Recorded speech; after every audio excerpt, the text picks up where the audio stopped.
Ah, bonjour et bienvenue dans cette nouvelle vidéo de eCoach sur la technique de brainstorm. Hey coach, c'est quoi un brainstorm? Eh bien, le brainstorm vient du mot anglais qui veut dire tempête dans son cerveau.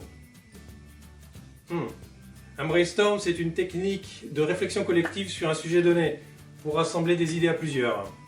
Historiquement, c'est quelque chose que l'homme sait faire depuis très longtemps, mais c'est dans l'après-guerre que l'on voit des tentatives de formalisation de ces méthodes.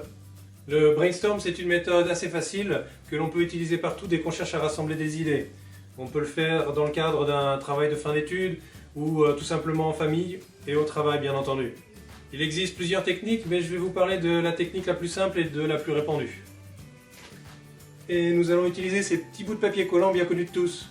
Tout d'abord, on désigne un facilitateur qui sera responsable de rythmer le jeu et d'expliquer les règles.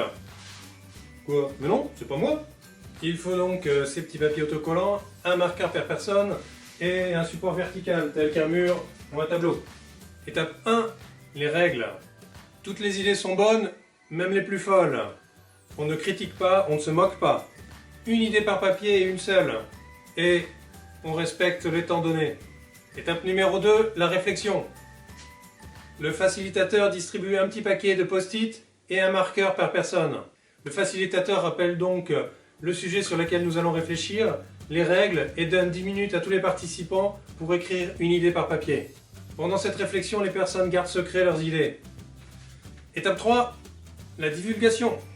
Pendant une vingtaine de minutes à peu près, chaque participant à tour de rôle va mettre son idée sur le mur et l'expliquer à haute voix. Merci Henri.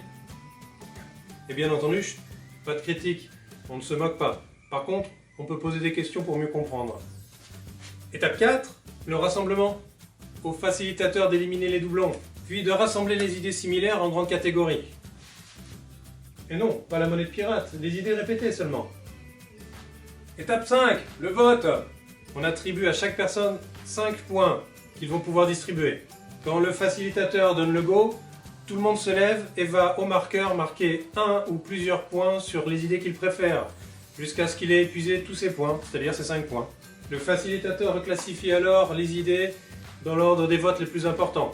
Et voilà, vous avez une liste d'idées prioritisées. Les avantages sont assez nombreux.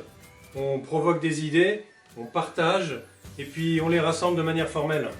Et surtout, le résultat est collaboratif, et ce sera beaucoup plus évident pour tout le monde lorsqu'on passera à l'application. Et malheureusement, il y a aussi des inconvénients, principalement le mouton noir. Comme toute chose collaborative, certains y voient une perte de contrôle ou une entrave à leurs propres idées.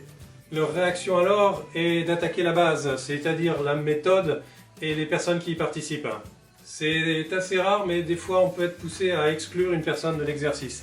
Donc voilà, expliquer en quelques minutes une petite méthode sympa pour pouvoir chercher des idées, les rassembler de manière collaborative et pouvoir les appliquer par après.